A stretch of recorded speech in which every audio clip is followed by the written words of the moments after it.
মুসআব বিন উমাইরকে যে দাফন করবে, দাফন কাফনের কাপড় যা পর্যন্ত ছিল না। তিনি তো মক্কার বিশাল সম্পত্তি ছাইরা মদিনায় আয়েশা, তো তিনি গরিব হয়ে গেছে। একটা সিরা কাপড় পয়রা মুসআব বিন উমাইর সব সময় থাকতেন, একটা সিরা কাপড়।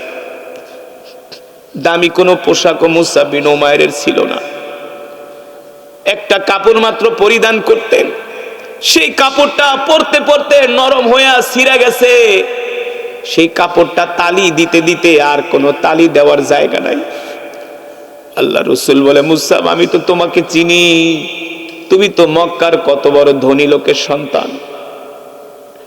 আজকে মুসআব বিন উমাইরকে দাফন দিবে, কাফনের কাপড় পর্যন্ত নাই।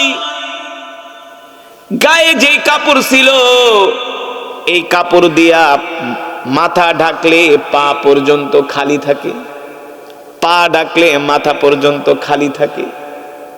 আল্লাহর নবী আসমানের দিকে তাকায় বলে, আরশের মালিক, জমিনের মালিক, আসমানের মালিক আল্লাহ, আমি আমার সাহাবী মুসআব বিন উমাইরের উপর খুশি, আপনি নিজেও খুশি হয়ে যান। জোরে বলেন সুবহানাল্লাহ।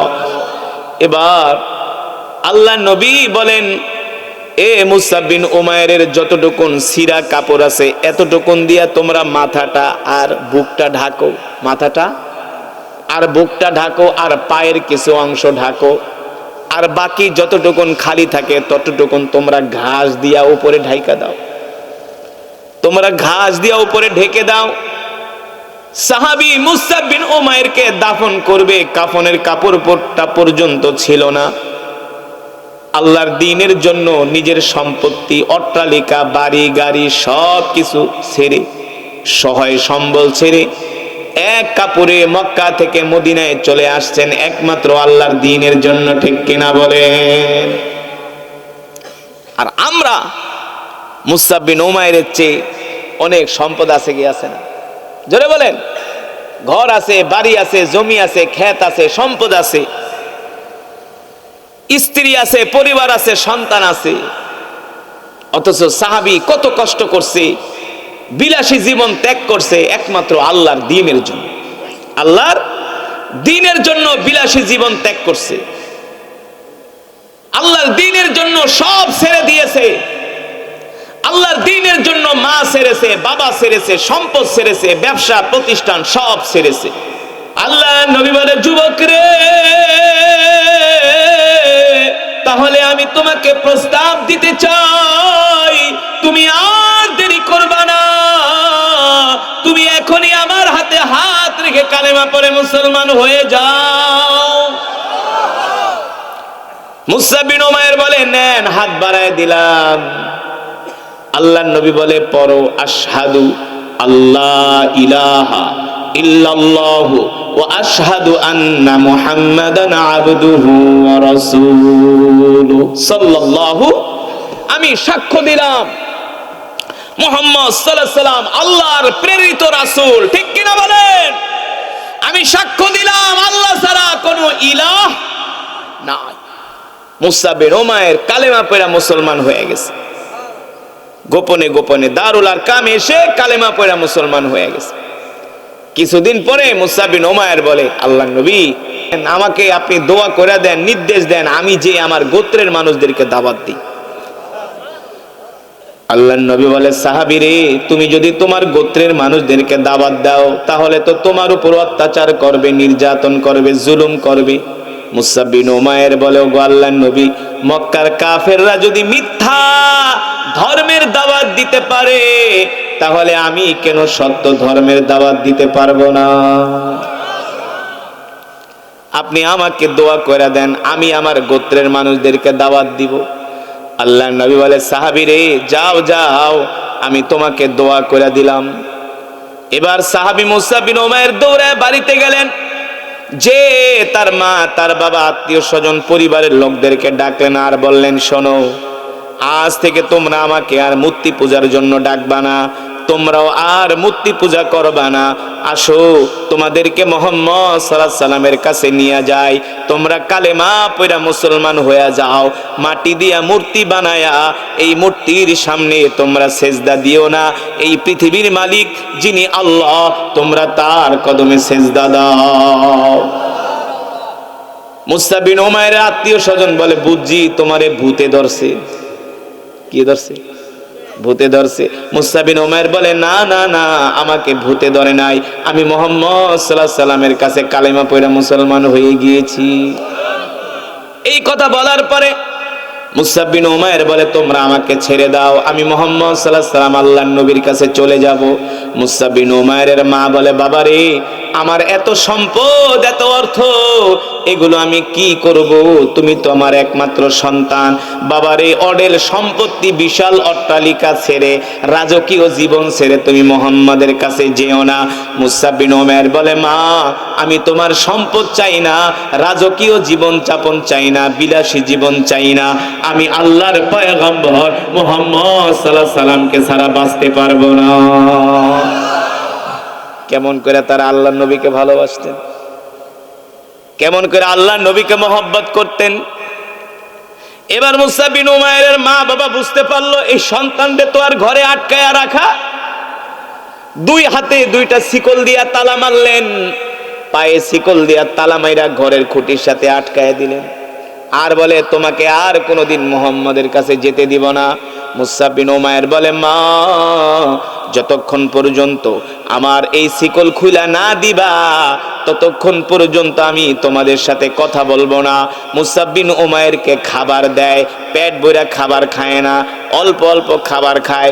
যতটুকুন খাবার খাইলে জীবন চলে, এতটুকুন খাবার খেতে খেতে মাসের পর মাস কষ্ট করতে করতে মুসা বিন উমাইর শুকাইতে শুকাইতে একেবারে কাঠ হয়ে যায়, কাঠ। মক্কার যুবকরা আগে তাকে দেখলে অবাক হয়ে যেত, এখন মুসা বিন উমাইর শুকায়া কাঠ হয়ে গেছে, রোগাক্রান্ত হয়ে গেছে। একদিন মুসা বিন উমাইর ঘরের খুঁটির সাথে হেলান দিয়া কান্না করতেছে। তার মা আয়েশা ডাক দেয়, লিমা তাবকি ইয়া ওয়ালিদ, এ আমার ছেলে, কাঁদো কেন? এ ছেলে, তুমি কাঁদো কেন? তুমি কি মায়ের জন্য কাঁদো, বাবার জন্য কাঁদো? মুসা বিন উমাইর বলে, আল্লাহি রব্বাল কাবা, রবের কাবার কসম খায়া বলি, আমি মায়ের জন্য কাঁদি না, বাবার জন্য কাঁদি না। আল্লাহ নবী বলে, তা আল্লাহ, তাহলে মুসা বিন উমাইরের মা বলে, সন্তান তুমি কেন কান্না করো? মুসা বিন উমাইর বলে, মা, কতদিন হয়ে গেল আল্লাহ নবীকে দেখি না, আল্লাহ নবীকে না দেখা থাকতে পারি না, আল্লাহর নবীকে দেখার জন্য আমি কান্না করতেছি। মা চিন্তা করলো, এই সন্তান রেয়ান কয়দিন ঘরে আটকায় রাখবো, আটকায় রাখতে রাখতে তো এক পর্যায়ে সে মারাই যাবে। মায়ের মন তো বুঝেন না। মা আয়েশা তালা খুলা দিছে, পায়ের তালা, হাতের তালা খুলা দিছে। এবার মুসা বিন উমাইর বলে, মা, আমাকে ক্ষমা করে দিও, আমি তোমাকে ছাড়া বাঁচতে পারবো, কিন্তু আল্লাহর পয়গম্বর মুহাম্মদ সাল্লাল্লাহু আলাইহি সাল্লামকে ছাড়া বাঁচতে পারবো না। এই কথা বলে এক দৌড় দিছে আল্লাহর নবীর বাড়ির দিকে। আল্লাহ রসুল তখন মক্কায়। আল্লাহ রসুল, আল্লাহ নবী মুসা বিন উমাইরকে দেখে অবাক হয়ে গেলেন। মুসা বিন উমাইর শুকায়া কাঠ হয়ে গেছে, কাঠ, হাড্ডি জেগে গেছে, একেবারে কাঠ হয়ে গেছে। আল্লাহ নবী মুসা বিন উমাইরকে বললেন, মুসা, তোমার এই অবস্থা কেন? মুসা বিন উমাইর বললেন, ওগো আল্লাহর নবী, মক্কার কাফেররা, আমার আত্মীয়রা, গোত্রের মানুষরা যখন জানতে পারলো আমি আপনার কাছে এসে কালেমা পড়া মুসলমান হয়ে গেছি, আমার আত্মীয় স্বজনরা মিলে আমাকে ঘরের মধ্যে তালা মাইরা রাখছি। এই কারণে আমি রাগ কইরা ওদের সাথে কথা বলি নাই, ওরা আমাকে খাবার দিয়েছে, আমি ঠিক মতো খাইও নাই, আমি না খেতে খেতে আমি শুকায় গেছি, অসুস্থ হয়ে গেছি। ওগো আল্লাহর নবী, আমার পরিবারের মানুষ আমার উপর অনেক নির্যাতন করছে, জুলুম করেছে, অত্যাচার করেছে, একমাত্র ইসলাম গ্রহণ করার কারণে। ওগো আল্লাহর নবী, আমার উপর যত অত্যাচার করুক না কেন, যত জুলুম নির্যাতন করুক না কেন, আমার কোনো কষ্ট নাই, আপনাকে দেখার পরে আমি সব কষ্ট ভুলে গিয়েছি। আল্লাহর নবী বলে, মুসা,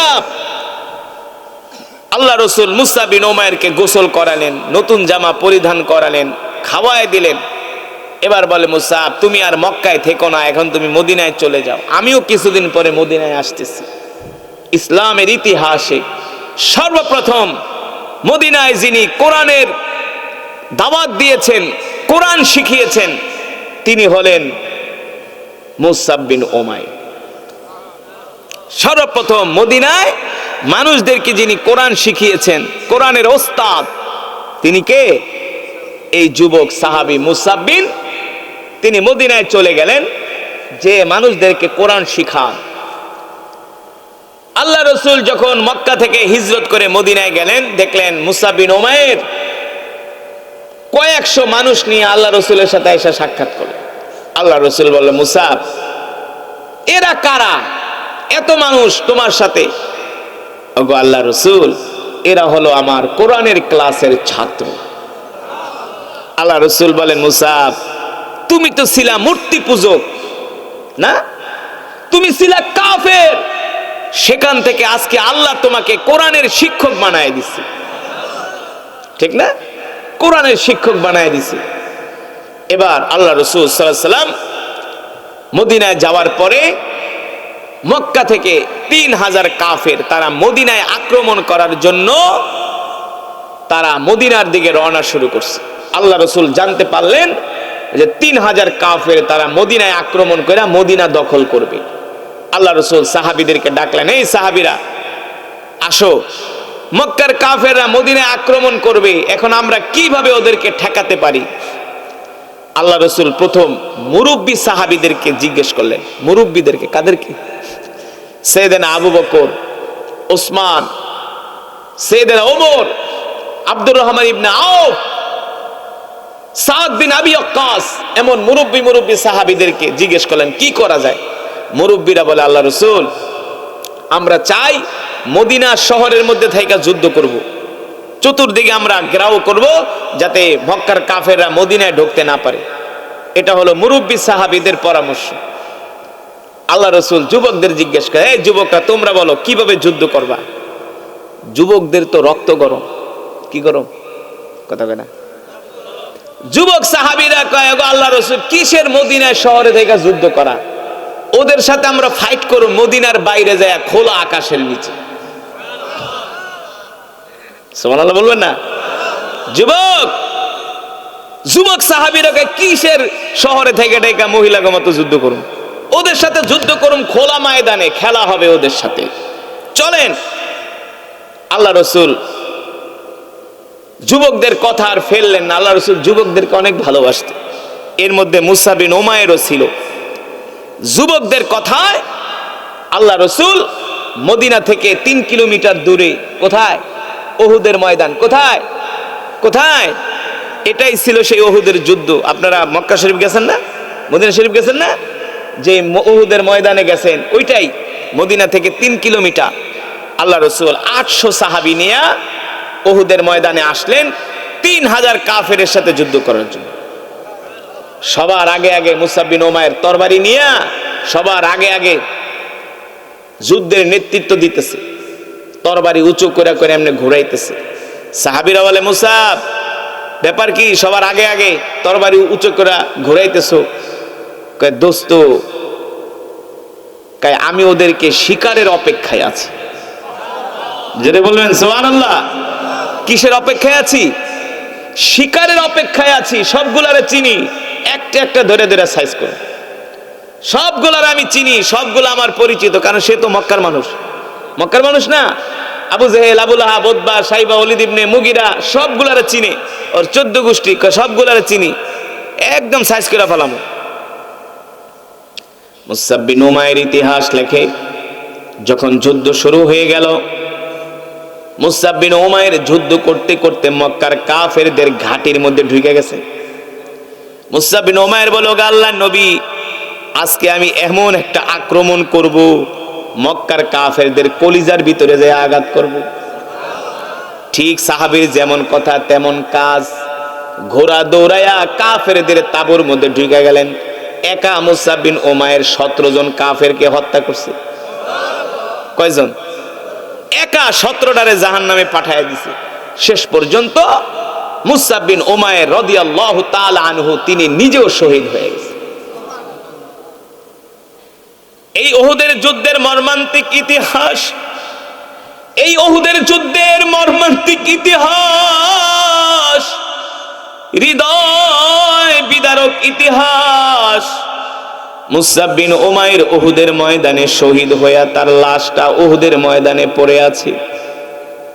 যখন যুদ্ধ থেমে গেল, আল্লাহর নবী সাহাবীদেরকে বললেন, ও সাহাবীরা, যাও যাও যাও, আমার সাহাবীদের লাশগুলো নিয়ে এসো। যারা যারা শহীদ হয়েছে তাদের লাশগুলো এনে আমার সামনে হাজির করো।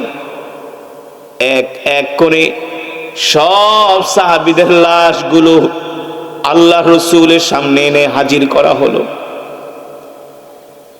একটা লাশ পড়ে আছে উহুদের ময়দানের একেবারে এক কোণার মধ্যে, যেখানে কাফেরদের তাবু গাড়া হয়েছে। কাফেরদের তাবুর কাছে একটা লাশ পড়ে আছে, কারণ মুসআব বিন উমাইর তো একাই যায় তাবুর ভিতরে হামলা করছে। সেখানেই তিনি শহীদ হয়ে তার নিথর দেহটা উহুদের ময়দানে পড়ে আছেন। আল্লাহর নবী বললেন, সাহাবীরা রে, যাও আমার সাহাবীর লাশ নিয়ে এসো। মুসআব বিন উমাইর রাদিয়াল্লাহু তাআলা আনহুর লাশটা আল্লাহর নবীর কাছে আনা হলো। আল্লাহর নবী মুসআব বিন উমাইরের লাশ দেখা কান্না কইরা দিলেন আর বললেন, মুসআব, আমি তো তোমাকে চিনি। তোমার বাবা ছিল মক্কার সবচেয়ে ধনী মানুষ। তোমার জীবন ছিল বিলাসী জীবন, রাজকীয় জীবন। তোমার মতো মক্কার কোন যুবক এত দামি জুতা পরিধান করত না। তোমার মতো মক্কার কোন যুবক এত দামি জামা পরিধান করত না। তোমার মতো মক্কার যুবক কোন যুবক এত দামি সুগন্ধি ব্যবহার করত না। আজকে তুমি আল্লাহর দ্বীন কায়েমের জন্য উহুদের ময়দানে এসে শহীদ হয়ে গিয়েছো। এই কথা বলে আল্লাহর নবীর কোল মোবারকে মুসআব বিন উমাইরের মাথা রেখে আল্লাহর নবী আদর করতেছেন। আল্লাহর নবী আদর করতেছেন। আর সাহাবীরা আল্লাহর নবীর কথাগুলো শুনা আফসোস করতেছে, হায় রে, মুসআব বিন উমাইরকে আল্লাহর নবী যেমন করে আদর করে, আজকে যদি আমরা মুসআব বিন উমাইর হইতাম তাহলে আমাদের কতই না সৌভাগ্য ছিল।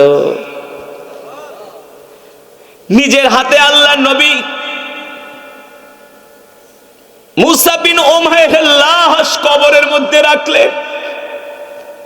ইতিহাস, ইন্না আনজালনা ইলাইকা যিকরা লিতুবাইয়িনা লিন-নাস, নবী হে আমার, আমি আল্লাহ আপনার উপর যে কোরআন নাজিল করেছি, এই কোরআন দিয়ে আপনি মানুষদেরকে বয়ান করেন, মানুষদেরকে দাওয়াত দেন। মক্কার কাফের আবু জেহেল, আবু লাহাব, উতবা, সাইবাদেরকে দাওয়াত দেন। তাদের কাছে কোরআনের দাওয়াত তুলে ধরেন, তাওহীদের বাণী, রিসালাতের বাণী তাদের সামনে উপস্থাপন করেন। এই কোরআন আমি আল্লাহ এমনি এমনি নাজিল করি নাই। এই কোরআন আমি আল্লাহ নাজিল করেছি। আমার এই কোরআন প্রত্যেকটা মানুষকে মানতে হবে, ঠিক কিনা বলেন? প্রত্যেকটা মুসলমানকে আল্লাহর কোরআন মানতে হবে, আল্লাহর কোরআন অনুযায়ী চলতে হবে। কিন্তু দুঃখ, আফসোস আর পরিতাপের বিষয় হলো আমরা মুসলমান কোরআন মানব তো দূরের কথা, আজকে আমরা মুসলমান কোরআন পড়তেই পারি না। অথচ মুসলমান আল্লাহর বান্দারা, আল্লাহ তাআলা কোরআনুল কারীমের মধ্যে বলছেন, ওয়া নুনাজ্জিলু মিনাল কোরআনি মা হুয়া শিফাউ ওয়া রাহমাতুল লিল মুমিনিন ওয়া লা ইয়াজিদুজ জালিমিনা ইল্লা খাসারা। নবী হে আমার, আমি আল্লাহ আপনার উপর যে কোরআন নাজিল করেছি, এই কোরআন আমি মুমিনের শেফার জন্য, মুমিনের মুক্তির জন্য নাজিল করেছি। সুবহানাল্লাহ বলেন। যদি আমরা মুসলমানরা আল্লাহর কোরআন পড়তাম, আল্লাহর কোরআন বুঝতাম, কোরআন অনুযায়ী যদি আমরা চলতাম। কোন মাদ্রাসার ছাত্র মাদ্রাসার কোন উস্তাদের গায়ে হাত দিছে, আরে হাত তো দিবে দূরের কথা, আমরা তো আমাদের উস্তাদদেরকে এখনো যদি দেখি, উস্তাদ যে রাস্তা দিয়ে হাইটা যায় 10 হাত দূরে দাঁড়ায় থাকি। এখনো যে উস্তাদদের কাছে পড়েছি, আমার উস্তাদ যাত্রাবাড়ি মাদ্রাসার মুহতামিম মহিউস সুন্নাহ আল্লামা মাহমুদুল হাসান দামাত বারকাতুহুম, আমার উস্তাদ ছিলেন মুমতাজুল করিম বাবা হুজুর হাটাজারি মাদ্রাসার মুহাদ্দিস। তাদের সামনে এখনো গেলে ছোট বাচ্চার মতো বসে থাকি, তাদের সামনে কথা বলার মতো সাহস পাই না। অথচ স্কুল কলেজের ইউনিভার্সিটির ছাত্ররা প্রায় শোনা যায় যে প্রধান শিক্ষকের রুমে তালা মারছে, শোনেন না, প্রিন্সিপালের রুমে তালা মারছে। কারণ কি একমাত্র কারণ হলো যাদের মাঝে কোরআনের শিক্ষা নাই, দ্বীন নাই, তারা কখনো পরিপূর্ণ আদববান হতে পারে না। ঠিক কিনা বলে? আল্লাহ তাআলা কোরআন নাজিল করেছেন, এই কোরআন আমাদেরকে তেলাওয়াত করতে হবে, এই কোরআন শিখতে হবে, কোরআন অনুযায়ী আমল করতে হবে। ঠিক কিনা বলেন? আমরা যদি সমাজের প্রত্যেকটা মানুষ কোরআন পড়তে পারতাম, তাহলে কেউ নামাজ ছেড়ে দিত না। গ্রাম অঞ্চলের সবচেয়ে বড় সমস্যা হলো গ্রামের মানুষগুলা ঠিকমতো নামাজ পড়ে না। 100-র ভিতরে 95টা হলো বেনামাজি। শহরের মানুষ যাও 2-4 ওয়াক্ত পড়ে, গ্রামের মানুষ দেখবেন পড়ে না। গ্রামের মানুষ নামাজ পড়ে না। ক্ষেত খামারের কাজ করলে কি হয়েছে? ক্ষেত খামারের কাজ করলে তার আগে নামাজ পড়া যায়। জোহরের সময় নিরাইতেছেন, আজান দিয়া দিছে, ওযু কইরা মাঠের ভিতরে দাঁড়ায় যান। আপনার যে মসজিদে এসে জামাতে পড়তে হবে এমন না। 4-5 জন একসাথে খেতে কাজ করতেছেন, আজান দিছে, তার মধ্যে থেকে মোটামুটি যার সূরা কেরাত ভালো সেই ইমাম হয়ে দাঁড়ায় যান। ঠিক কিনা? আসলে নামাজ পড়ার ইচ্ছা নাই, এটা হলো বড় কথা।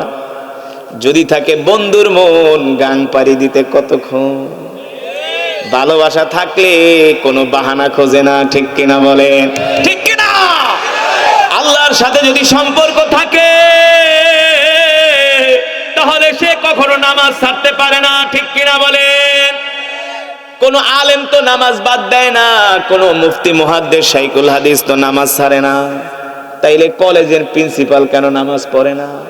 কলেজের অধ্যাপক কেন নামাজ পড়ে না? Primary teacher. এর কারণ হলো আল্লাহর কোরআনের শিক্ষা নাই, দ্বীনের শিক্ষা নাই। ঠিক কিনা বলেন?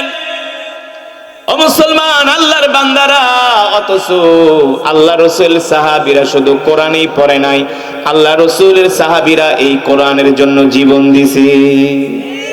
জীবন দিছে আল্লাহ রাসূলের সাহাবীরা এই কোরআনের জন্য। কি করছে?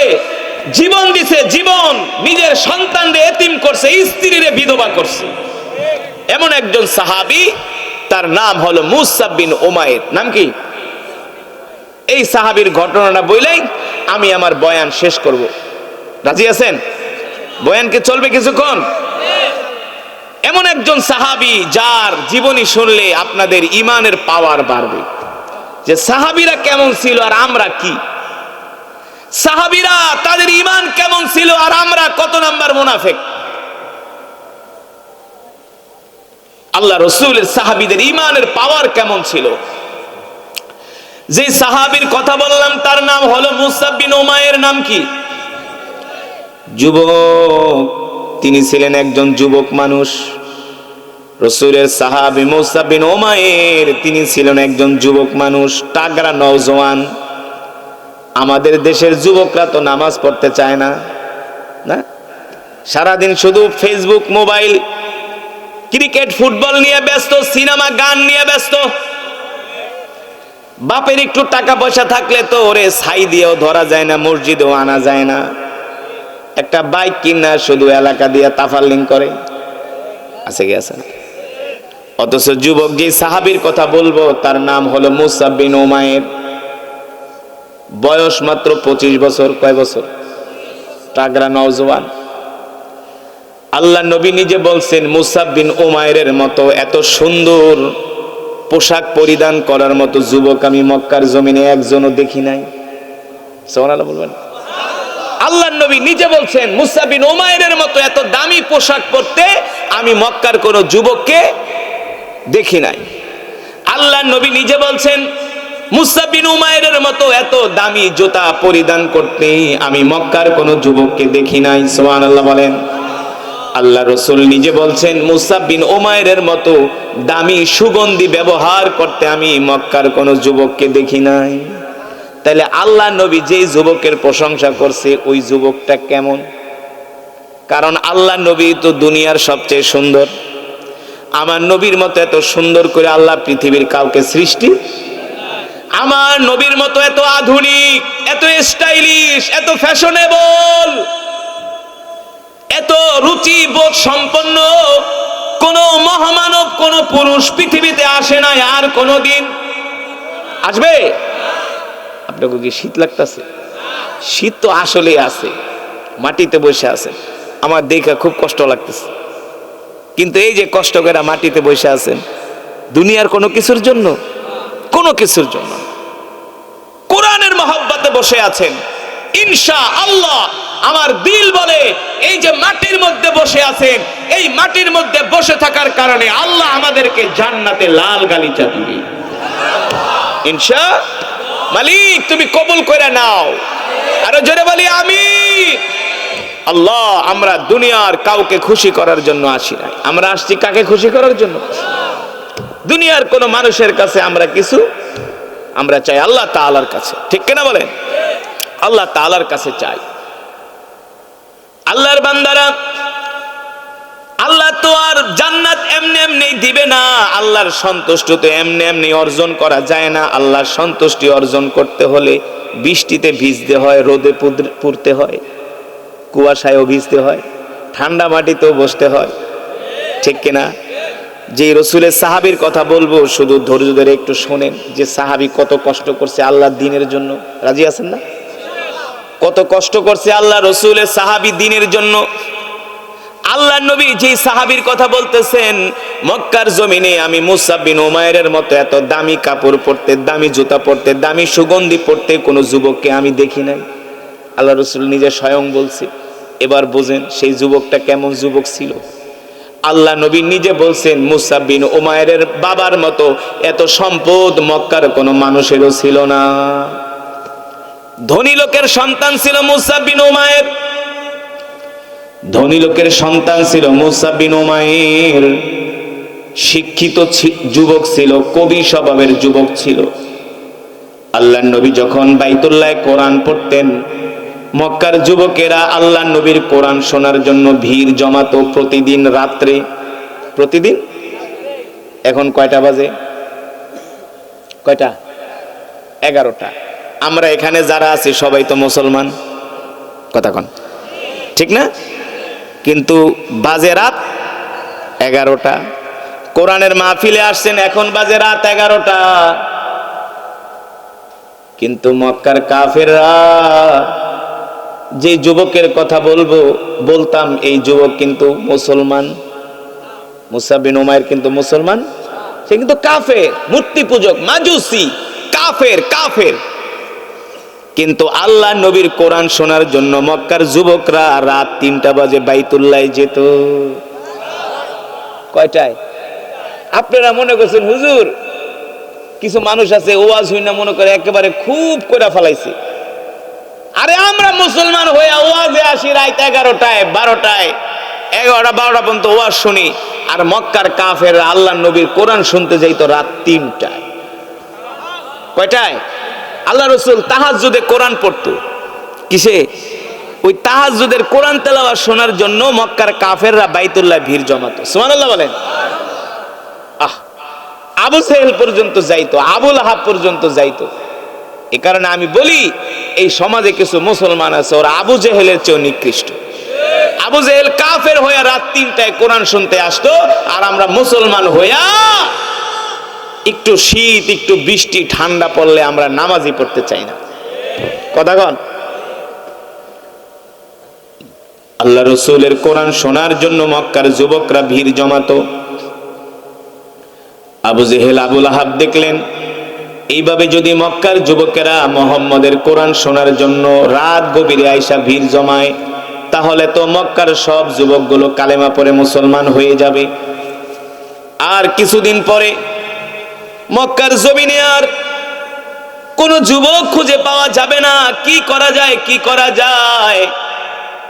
মুসআব বিন উমাইর যেহেতু বড় লোকের ছেলে, দামি দামি পোশাক পরে, দামি দামি জুতা পরে, দামি দামি সুগন্ধি পরে, তার মানে দুনিয়াতে যার টাকা পয়সা আছে তার পিছনে সবাই ঘুরে। যার অর্থ নাই, আপনার যদি অর্থ থাকে, টাকা থাকে, আপনার আত্মীয় স্বজন সব আপনার পিছনে ঘুরবে। আপনার ছাড়া কোনো অনুষ্ঠানও হবে না। একটা মুরগি জবাই দিল, ফোন দিব, কই আছো, আসো একটু পিঠা খায়া যাও, একটু রুটি খায়া যাও। একটা মুরগি রানছি, জানে যে রান একখান খাওয়াইলে এক মুরগির পয়সা আইগো। আর যার নাই, মুরগি রানলো, কেন না ঘরে কিছু নাই, আইসো না। রানছে দেশি মুরগি, কেন না একটু কোন রকম মাছ ঠাস রানছি। আর যার অর্থ আছে, হ্যাঁ না খাইলে আরে জোর করে আইনা বহায়, খাও, খাইবা না কা, হাত ধোয়ায় দেখে এক পিস খাও। দুনিয়ার মানুষ লোভ, যার মাল নাই তার কিছুই নাই, যার অর্থ নাই তার জন নাই, দুনিয়াতে কেউ তার আপন না। যতদিন দিবেন সবার কাছে ভালো, দেওয়া বন্ধ করে দেন সবার কাছে কালো।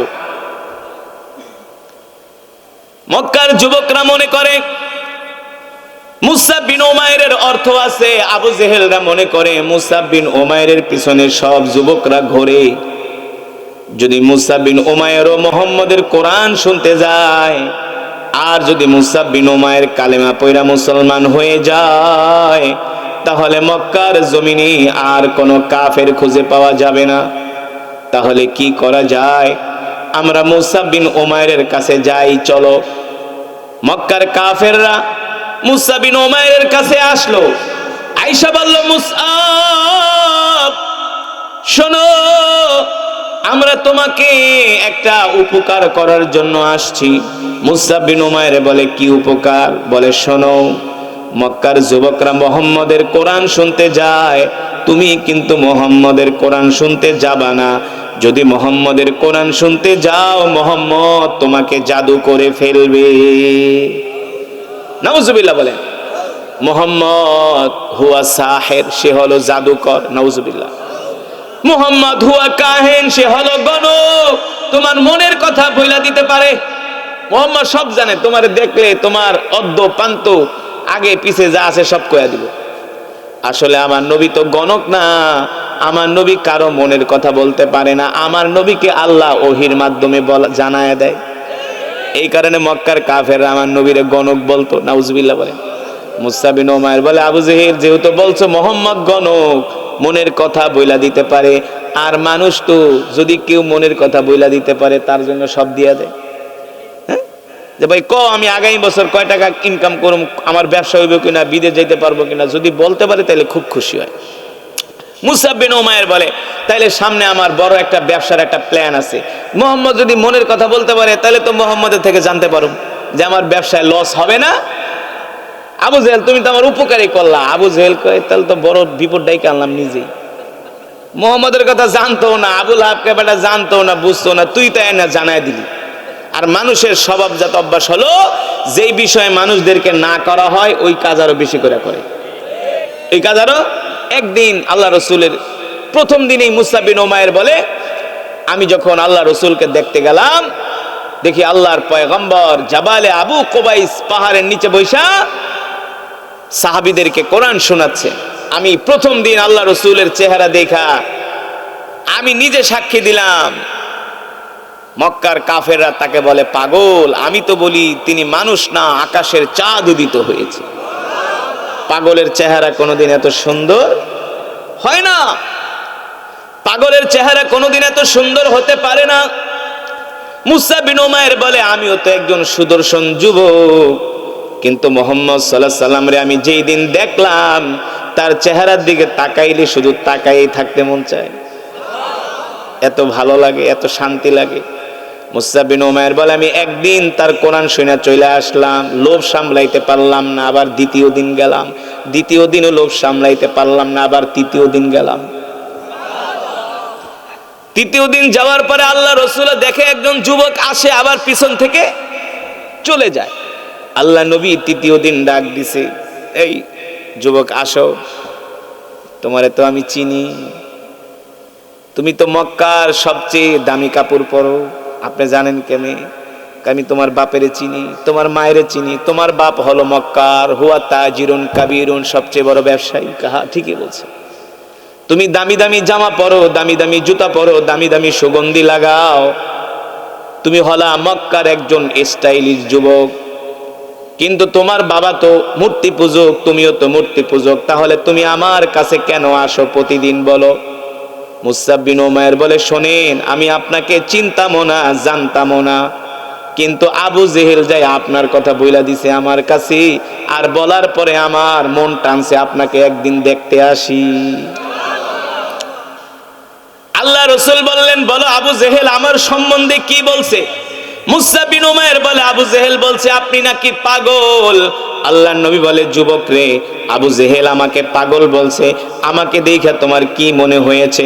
মুসআব বিন উমাইর বলে, আল্লাহি রব্বাল কাবা, রবের কাবার কসম খায়া বলি, আপনি পাগল না, আপনি কবি না, আপনি হলেন নবী। আরো জোরে বলেন সুবহানাল্লাহ।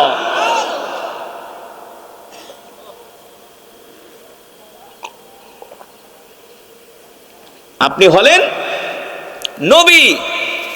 আল্লাহ রাসূল বলে, দেখলাম 3 দিন আসছো, কারণ কি? কয়ে একদিন কোরআন শুইনা মজা পেয়ে গেছি, আর ঘুমাইতে পারি না আপনার কোরআন তেলাওয়াত না শুনলে। কাফেরদের ঘুমের মেডিসিন ছিল কোরআন তেলাওয়াত, আর মুসলমানের ঘুমের মেডিসিন হলো গান। মোবাইল একটা কানের কাছে রাইখা গান শুনতে শুনতে ঘুমায়। আহ, আফসোস। হিন্দি গান, বাংলা গান, নাটক, সিনেমা দেখতে দেখতে ঘুমায়। আর আবু জেহেল, আবু সুফিয়ানের মতো মক্কার কাফের লিডার, তারা আল্লাহ রাসূলের কোরআন না শুনলে তাদের ঘুম আসতো না, ঠিক কিনা? এবার আল্লাহর নবী বলে, যুবক 3 দিন আসলা, কারণ কি? বলে, আপনার কোরআন শুনে আমি পাগল হয়ে গেছি। মক্কার কাফেররা আপনাকে পাগল বলে, কবি বলে, গণক বলে, জাদুকর বলে, কিন্তু আমিও একজন কবি। আপনার কোরআন তেলাওয়াত শুনে আমার কাছে মনে হয়েছে আপনি যেটা তেলাওয়াত করেন এটা পৃথিবীর কোন কবির কাব্য নয়, এটা হলো আল্লাহর জবানের কালাম। আল্লাহর নবী বলে, যুবক রে, তাহলে তোমার কাছে কি আমার কোরআন তেলাওয়াত ভালো লেগেছে? বলে, শুধু ভালো লাগে নাই, আমার হৃদয় ছুঁয়ে গিয়েছে। আল্লাহর নবী বলে, যুবক রে, যদি আমার কোরআন তেলাওয়াত তোমার কাছে ভালো লাগে, তাহলে আর দেরি করো কেন? আমি কি তোমাকে একটা প্রস্তাব দিব? মুসআব বিন উমাইর বলে, দেন প্রস্তাব। আপনার প্রস্তাব মানতে যে আপনি আমাকে একজন সাহসী যুবকের কাতারে পাবেন। কাছে বাবার প্রতি সন্তানের যেমন হক আছে, সন্তানের প্রতি বাবার তেমন আছে না? আজকের মাহফিলে একটা বিষয় শুধু ভালো করে বুঝা যাবেন। আমরা মুসলমান, বাংলাদেশের 100-র ভিতরে 98% মুসলমান বুঝে না যে কোরআন আল্লাহ কেন নাজিল করছে, এটা বুঝে না, বিশ্বাস করেন না? আপনারা যারা আছেন, আপনারা অনেকে বোঝেন না যে আল্লাহ কোরআন কেন নাজিল করছে। আপনারা মনে করতে পারেন আল্লাহ কোরআন নাজিল করছে, বছরে 1-2 দিন পড়লাম, কোরআনের হক আদায় হয়ে গেল। বিষয়টা কি তাই? বাপ মরে যাবে, বাবার নামে 40 দিন পরে খতম পড়াইলাম, মিলাদ পড়াইলাম, হুজুরদের খাওয়াইলাম, কোরআনের হক আদায় হয়ে যাবে? হ্যাঁ, কোরআন দিয়া পানি পড়া দিলাম, তাবিজ দিলাম, জারফুক দিলাম, বছরে রমজান মাসে 1 মাস কোরআন দিয়া খতমে তারাবি পড়াইলাম, রমজান মাসে হুজুরদের ডাইকা 1 খতম কোরআন পড়াই দিলাম, কিংবা আমি নিজে রমজান মাসে 1-2 পারা 10 পারা 1 খতম কোরআন পড়লাম, এতেই কি কোরআনের হক আদায় হয়ে যাবে? জোরে বলেন, হক আদায় হবে না। আমাদের প্রতি আল্লাহর কোরআনের হক আছে। যদি আমরা এই কোরআনের হক আদায় না করি, কাল হাসরের ময়দানে আল্লাহর কোরআন আমাদের বিরুদ্ধে আল্লাহর আদালতে মামলা দায়ের করবে। কি করবে? বলবে আল্লাহ আপনার এই বান্দারা দুনিয়াতে আমার কোরআনের হক আদায় করে নাই। কি করে নাই? যেমন বাবার হক যদি সন্তান আদায় না করে, হাসরের ময়দানে আল্লাহর কাছে জবাব দিতে হবে। দিতে হবে না? আল্লাহ তাআলা ধরবে, এই তুই তোর বাবার হক কেন আদায় করস না? আবার বাবাও যদি সন্তানের হক আদায় না করে, না সন্তানকে পড়াশোনা না করায়, দ্বীনি শিক্ষা না দেয়, তাহলে বাবাকেও আল্লাহর আদালতে জবাব দিতে হবে। কিন্তু বাবা সন্তানের হক, সন্তান বাবার হক, এটার চেয়েও আরো অনেক অনেক গুণ কঠিন আর ভয়ঙ্কর হলো যদি আমরা কোরআনের হক আদায় না করি। কোরআনের হক যদি আমরা আদায় না করি, তাহলে তো আমরা পরিপূর্ণ মুসলমানই হতে পারবো না। ঠিক না? পারবো? আপনি যদি কোরআন না পারেন, তাহলে আপনি নামাজ পড়বেন কিভাবে? আপনার নামাজই তো হবে না। হবে? অশুদ্ধ তেলাওয়াত দিয়া নামাজ পড়লে সেই নামাজ আল্লাহর দরবারে কবুল। এবার বলেন, আমরা কয়জন মুসলমান সহি করে কোরআন পড়তে পারি? কয়জন? সূরা ফাতিহাটাও তো অনেকে সহি করে পারি না, আছি না? অথচ মুসলমান, আল্লাহ রাব্বুল আলামিন কোরআনুল কারীমের মধ্যে বলেন, আয় রব্বুল আলামিন, সারা পৃথিবীর মালিক, একচ্ছত্র ক্ষমতার মালিক, হায়াতের মালিক, রিজিকের মালিক, বিশাল এই সাম্রাজ্যের মালিক আল্লাহ, আরশের মালিক আল্লাহ,